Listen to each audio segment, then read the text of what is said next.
Do you wish to know what happens in the next Timothée Chalamet Dune movie? Stick with me. I finished reading Dune Messiah and it's tea, so I need to talk to you guys about it. Please, let's go to the couch. In this video, I'll try my hardest to talk about the plot of Dune Messiah.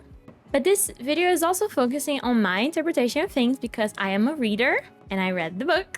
I'm not an expert in the Dune universe, okay? This is literally my first time reading Dune Messiah. So if you are a diehard Dune fan, don't come for me. Its complexity goes beyond my review of the book. But what a review, okay? Are we okay? Yeah, cool. This book was insane.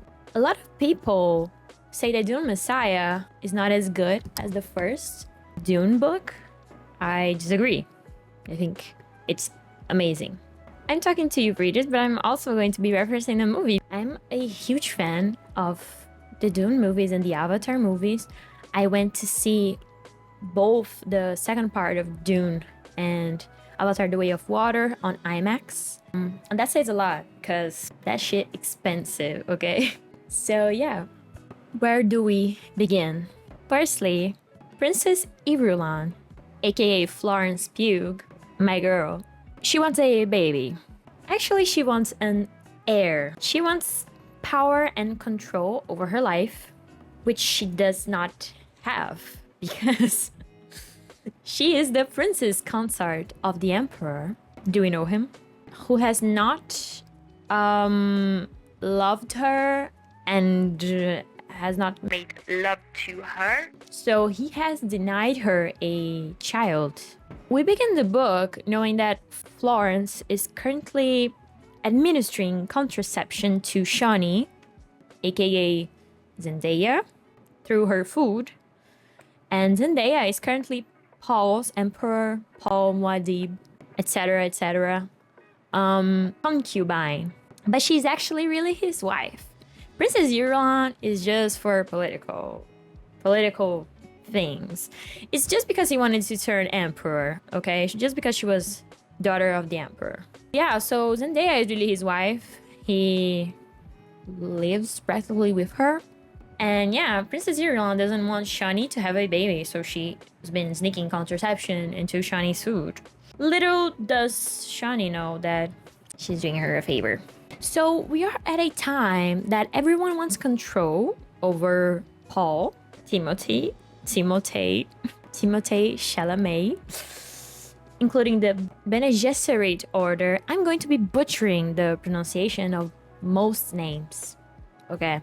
Because I am Brazilian, I speak Portuguese. I read this in Portuguese, and because they are also hard. What the fuck? How do I say bene Chile? How do you pronounce this? Everyone wants control over Paul. So the Bene Gesserit order wants control over Paul. The bene Chile, like I said, I don't know what to say this. The Spice Guild, Koan. I'm going to say Koan. Is that okay with you? Okay. And all the governing organizations of the universe. Because we are 12 years after Dune. So a lot has happened. For 12 years, he led a bloody jihad, that is a holy war, that he tried to escape, unsuccessfully so. At least that's what he tells us, right? The jihad is the religious crusade. Imagine the crusades, but Paul goes to planets and takes control over them through his genocide, religious control. Awesome. Willy Wonka has billions of kills. Okay, billions of kills. 61 billion people. That's his current kill count. So, yeah, I don't think we can like Paul.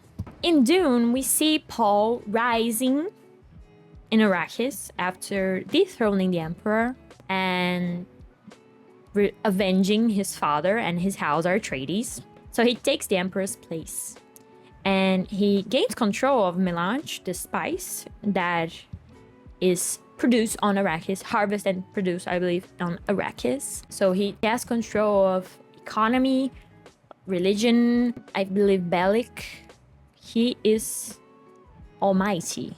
So in this book, I think it's important to highlight this right now. We see the opposite effect. So if in Dune we saw Paul rising from human to God, because the Fremen see Paul as a god, as the Messiah. Dune Messiah. In Dune Messiah, we see this godlike Paul turning back to human, to man. And that is achieved through perspective, political intrigue, and ultimately self-destruction. Yeah. In the plot to dethrone him, we have Irulan, she wants a baby, remember? The Reverend Mother of the Bene Gesserit, Gaius, Mohian, Helen, blah, blah. The Reverend Mother.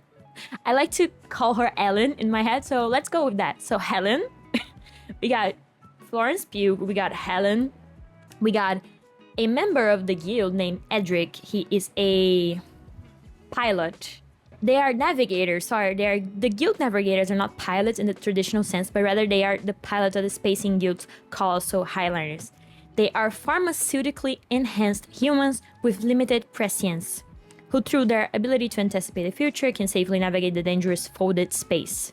If I'm getting details wrong, no I'm not, okay? Paul, who also has prescience, he can see the future and he can be at all places at all times, and we will get into that. So he cannot see through Edric because he's a guild navigator. So I have a safe source from Reddit that says that Paul cannot see the guild navigators because if two people can see the future, they change their actions to take that into account, and so neither one of them can predict the other because neither can complete the complete chain of prediction.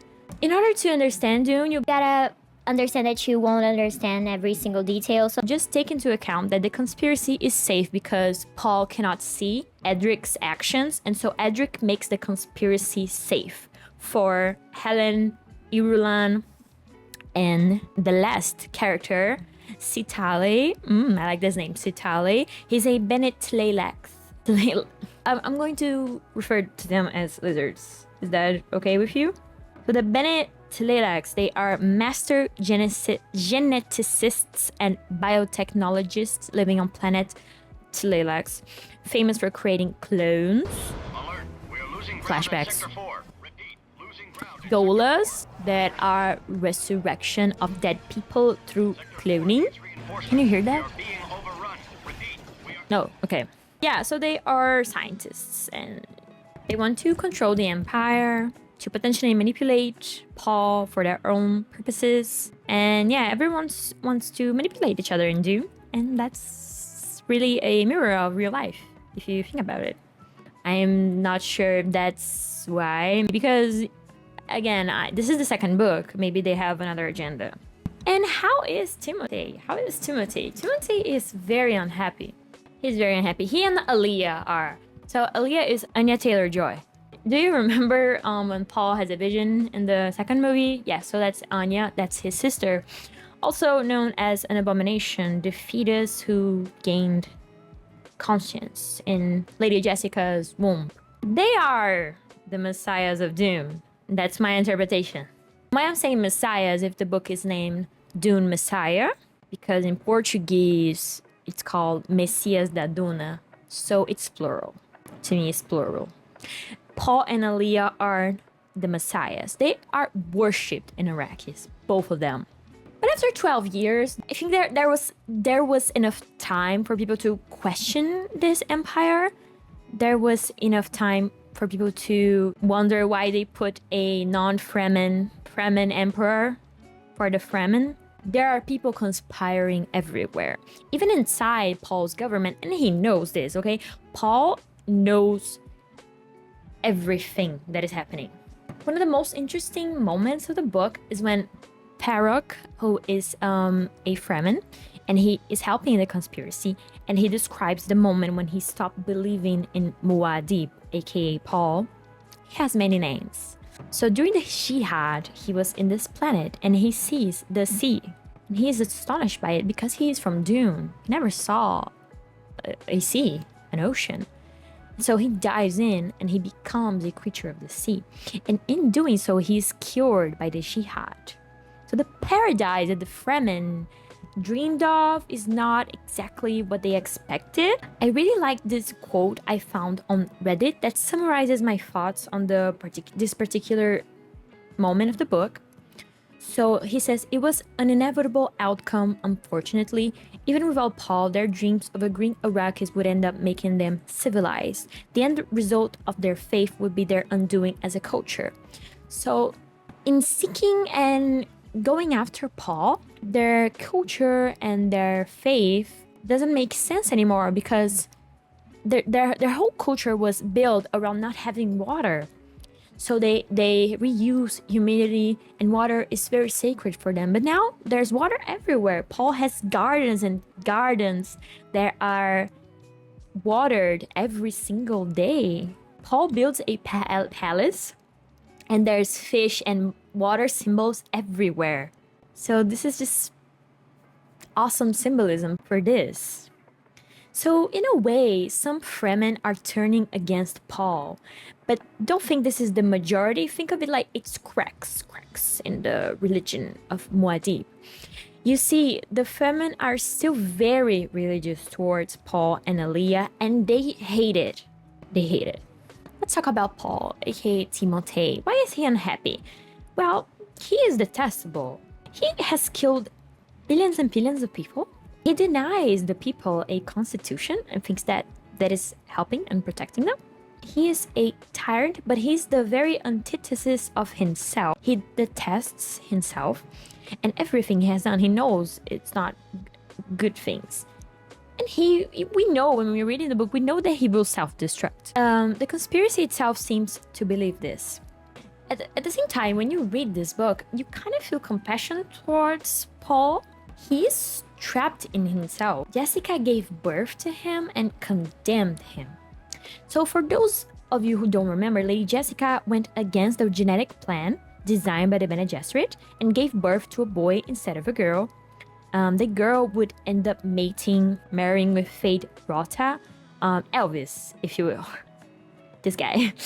But then because they can decide the gender that their baby is going to be, and she decides it's going to be a boy. It was because Leto wanted, or I don't know. I think Jessica. I don't trust Jessica. Okay. This ends up setting in motion the Kwisatz Haderach before they intended to. They planted the Messiah waiting in Dune in Arrakis. They planted that culture, that belief there, knowing that in the future he would come and they could use him for their own benefit. So you see, the holy war that the Fremen wanted is kind of inevitable when everyone knows it. But anyway, so Paul is the Kwisatz Haderach, and he is a male Bene Gesserit. Jessica trains him. He's very intelligent. He's also a mentat, who is basically a human computer. And yeah, so he's so intelligent that he can anticipate things, and he can predict the future, and he has visions of the future. So it's not exactly magic, but bear with me for a second. It's kind of science mixed with magic. This character is one of the most interested ever created, after Samantha from Sex and the City, of course.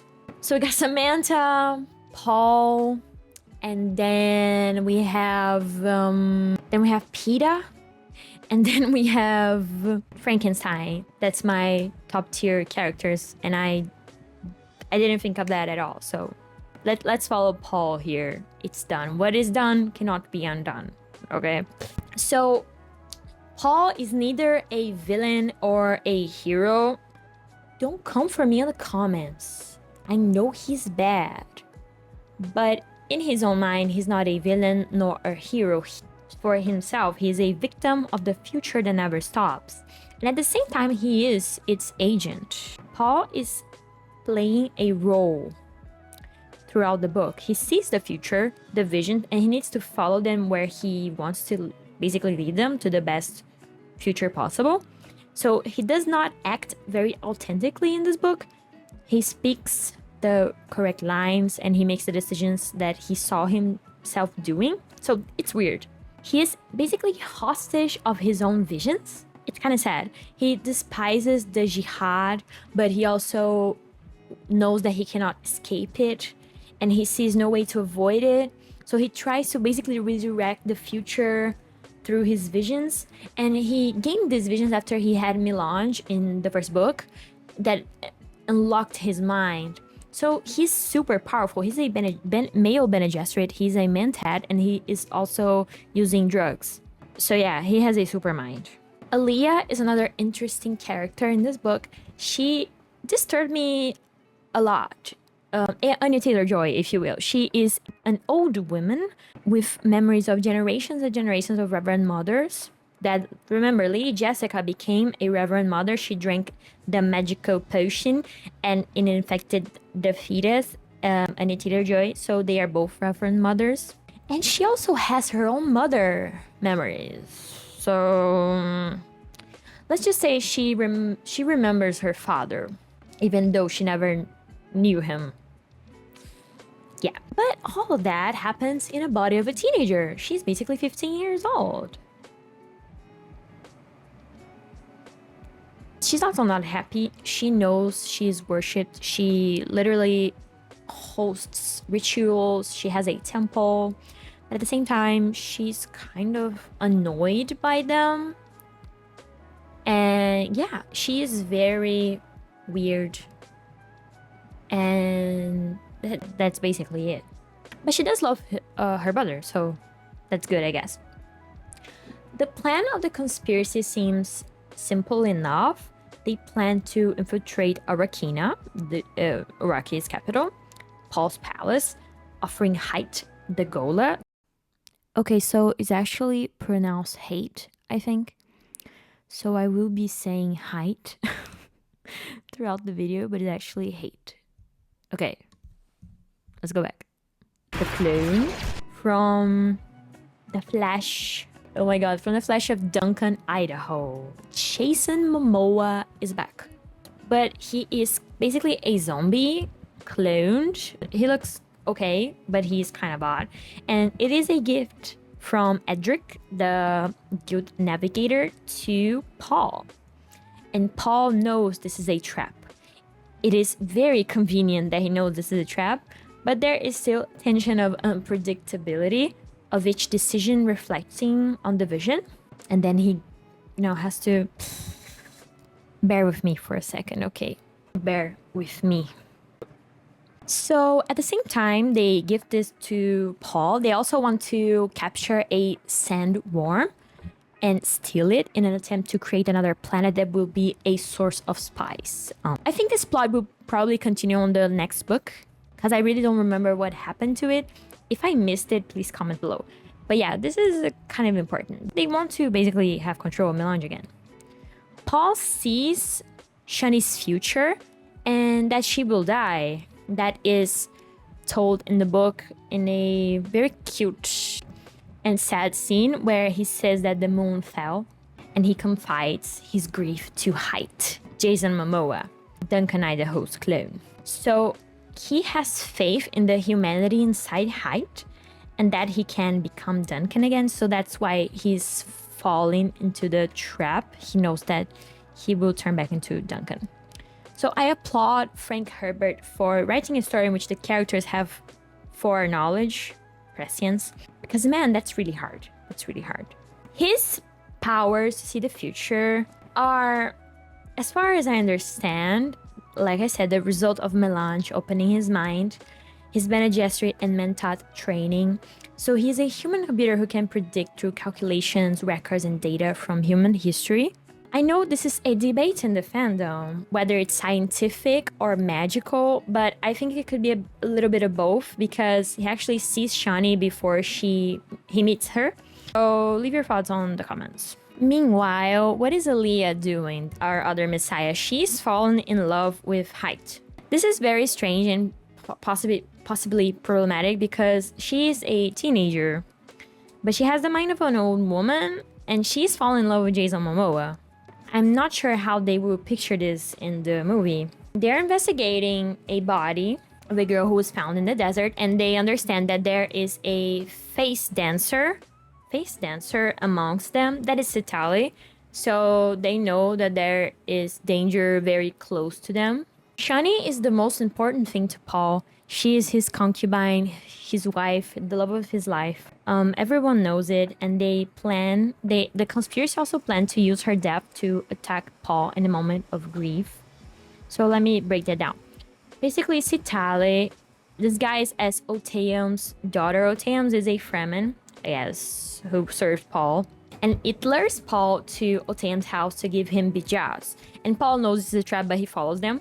And so he goes to their house and they give him bijaz. So bijaz is a Tleilashu master. Oteum offers bijaz because bijaz has information of people who are conspiring against Paul. And Paul takes him. And after that, the house is attacked with a stone burner. That it's a weapon, like an explosion. I think it's also sort of, that is not explained, but it's also kind of a chemical weapon, radiation, etc. And so that makes Paul and a lot of people, the security of Paul, blind. Oh my god. But yeah, so since Paul can see the future, he is able to still sort of see things. And he tries to convince the Fremen that he's still seeing through his powers, but he's actually seeing through his visions. And the Fremen, they are not so convinced, I think, because... And they are kind of like, this is not right. Because for the Fremen, the blind should be left on to fend for themselves in the desert. So if a person turns blind, they basically abandons them. And since Paul is Fremen, they are like, I think they are just like waiting for Paul to give in that he's actually blind. And he gives mechanical eyes from the Tleilax, actually the lizard people. I don't know why I say lizard people, just because they have face dancers and genetics and stuff. He gives his men mechanical eyes, but he doesn't accept him. So everything sort of falls apart from there. Also getting into some of the Bene Gesserit's minds. Paul tries to bargain with them to save Shani's life, basically because he knows that they are trying to kill Shani. And Paul wants to gain more time for Shani, and he basically offers his DNA to them for them to artificially inseminate. That's right, artificially impregnate irulan. And they're like, no, this won't work because in their genetic master plan, people actually have to make love for the thing that they want to be complete, every single little genetic thing that they want. And so yeah, so they say that they're going to think about it, but they don't answer Paul. I don't think they sort of stall. And yeah, and that is kind of disgusting, but the Bene Gesserit have like a plan B. So in one conversation that irulan visits the Reverend Mother, she is imprisoned in Arakina at the moment, because she was with Edric and they found out in the ship. But basically, she's entrapped. Go with me, okay? And irulan visits them and they are having this conversation about what to do next. And they basically tell her, oh, since you cannot, he doesn't want to sleep with you, we're going to go with plan B. And plan B is disgusting. They basically plan to Paul and Alia, his sister, to... So... They don't want Shani to get involved in their genetic master plan. They basically been manipulating generic lineage since forever. Jessica is one of them. She's actually Harkonnen. And yeah, so not the best thing really, but yeah. And that doesn't happen, thank God. I was so nervous. I didn't want Alia and Paul to have anything.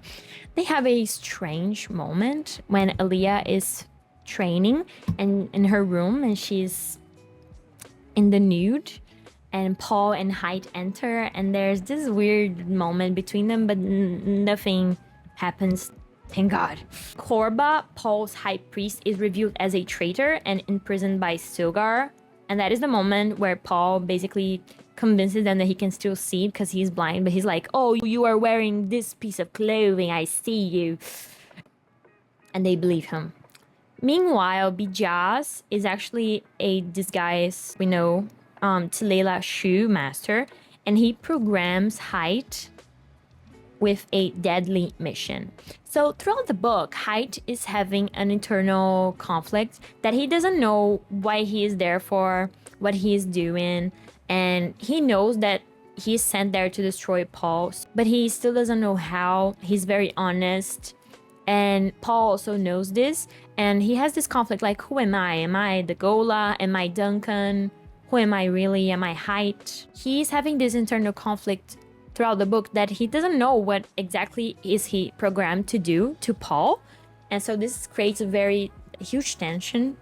But this was their master plan. They sent Bijaz to program Hayt to offer to resurrect Shani as soon as she dies, because she's going to die in childbirth. Also to kill Paul after he is triggered. Unfortunately, Shani dies giving birth to twins, Leto II and Ganima. They are both pre-born. I think it's because of spice exposure, but Shani has a very, very, very fast-paced pregnancy. And Paul is devastated. It's very sad, very emotional scene. And yeah, he had foreseen Ganima, but he had not foreseen Leto.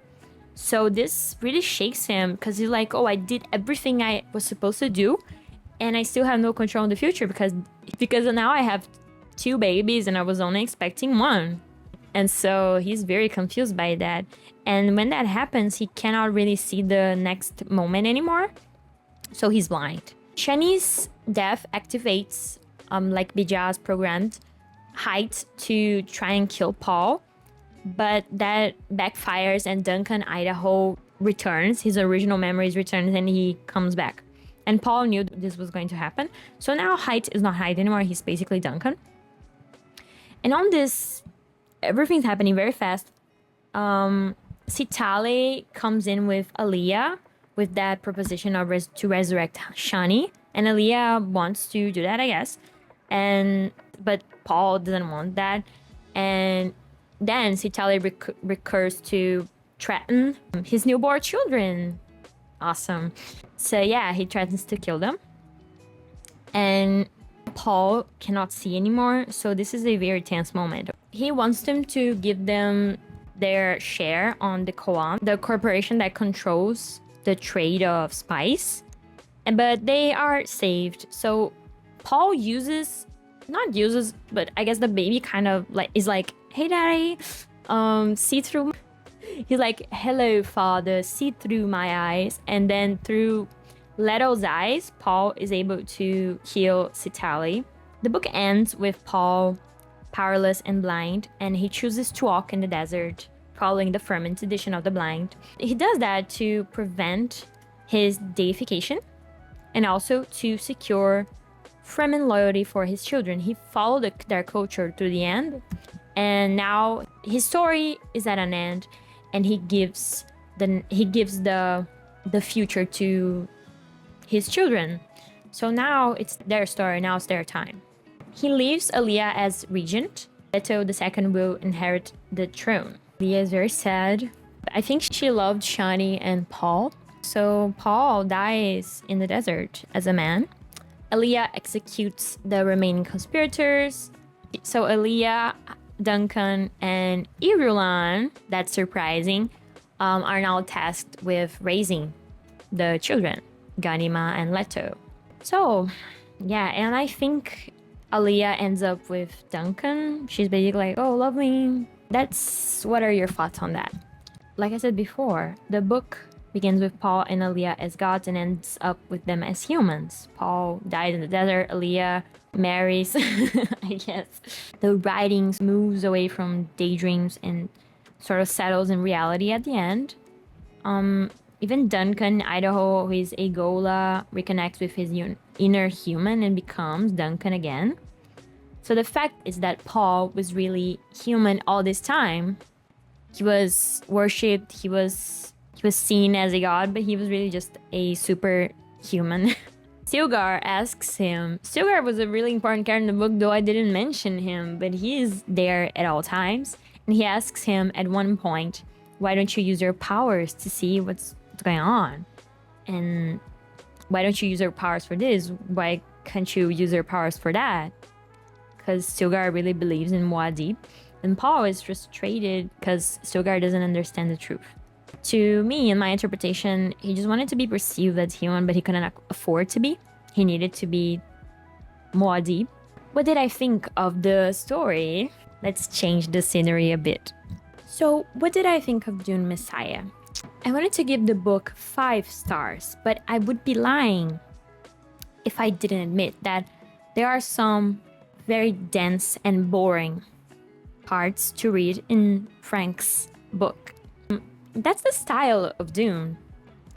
But the constant blah blah blah from inside the characters' minds gets tiring at some point. And most of the time you cannot read characters' dialogues without having the thoughts of both characters at all times.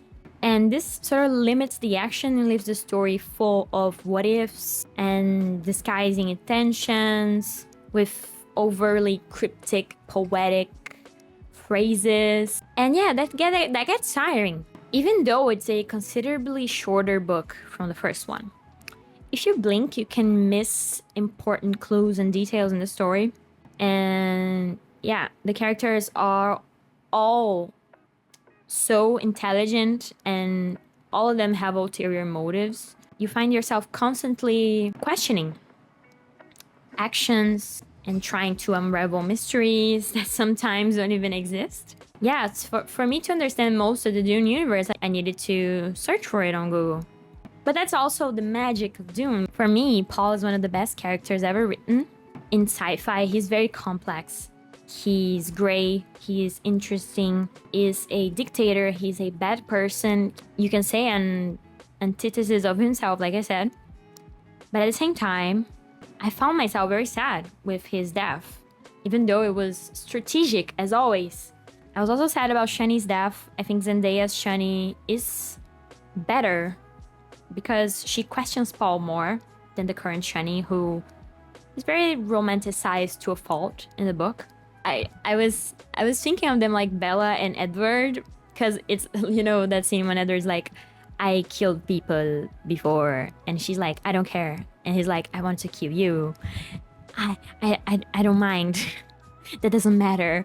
That's the dynamic I get from Shani and Paul. But I cannot help also to admire her in some moments. At the beginning of the book, she tells Paul to have a child with irulan because she thinks that would protect him from the conspiracy. And many pages later, she said that she is going to kill irulan when she discovers that irulan was administering contraceptives in her food. So she's just a cool character. In the moment, she's like, oh, maybe you should have a child with her. She looks so sad. And the other, she's like, I'm going to kill her. And Paul was like, no. So you see, she was actually doing Shani a favor because Shani was going to die in childbirth. That was one of the deaths that Paul foresaw Shani having and was the least worst one, sadly. Stilgar is also a character who has grown a lot since Dune. He offers balance to Paul. He is a sincere person. He's faithful to his customs. But it seems to be an internal conflict in him in this book of being loyal or not to Paul anymore. Alia even said that she thinks he's preparing himself to disobey Paul. Alia is a very disturbing character. I don't think that in a good way at all. I'm very bothered by the fact that she's a teenager and she has this mature mind, and the forced romance between her and Hayt, also not romantic at all. I'm not sure how Villeneuve, the director Denis Villeneuve, will translate this in the next movie. That's just controversial. Let's see what he does with that in the movie. She's a character that I thought was personalized to be very mysterious, intriguing, but she's also childish. That never works very well, in my opinion. You cannot be wise at the same time naive. I'm curious to know her end in the next book, Children of Dune, because I know she's still there, right? In the third book? Princess irulan, she disappears halfway through the book. She only returns by the end when she discovers that, when we discovered that she broke up with the Bene Gesserit, and she promised to raise Shani and Paul's children, and she goes to the desert. She says that she discovered that she loved him all this time. But yeah, she's now good, I guess. Good for them. Not good, but now she will raise Ganima and Leto. I hope she is more present in the movie because Florence's interpretation is too good to be left aside, in my opinion. And I like her character. I felt like she was just getting beaten up in this book, in the sense that Paul was so rude to her. She doesn't really have friends. The Bene Gesserit literally call her dumb a lot. So I do hope she gets a better arc in the next book. We'll see. The conclusion of the book took me by surprise. Paul repeatedly says that there are problems in the universe from which there are no answer to. After he learns that no matter how much he tried to create the future, it ended up creating him instead, and two children instead of one.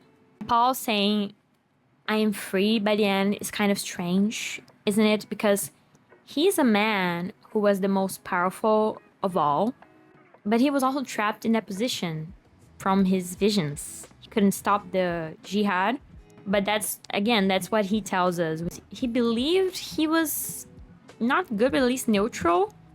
And he believed that he was making decisions for the better future, I think. What do you think? What is your take on this controversial character? Tell me. I'm sure we'll be thinking about Dune Messiah for a while, because it was brilliant. Really, it was brilliant. I gave it 4 stars.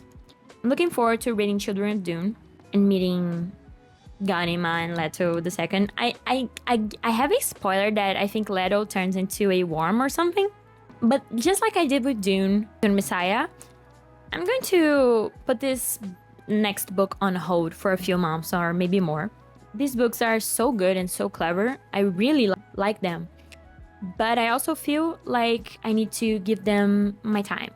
Now I read Dune Messiah. I will be very excited for the next movie. And this was Dune Messiah. It was tea. Very interesting.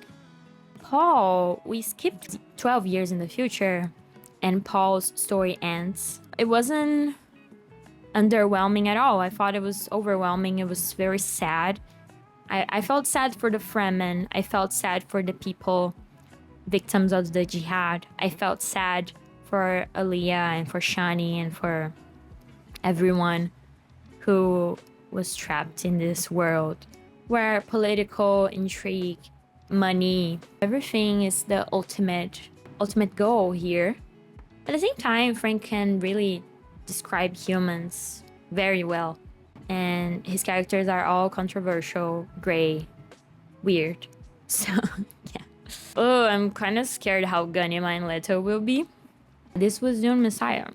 If you liked this video, please give it a thumbs up, comment, subscribe to my channel. So I'll see you on the next one.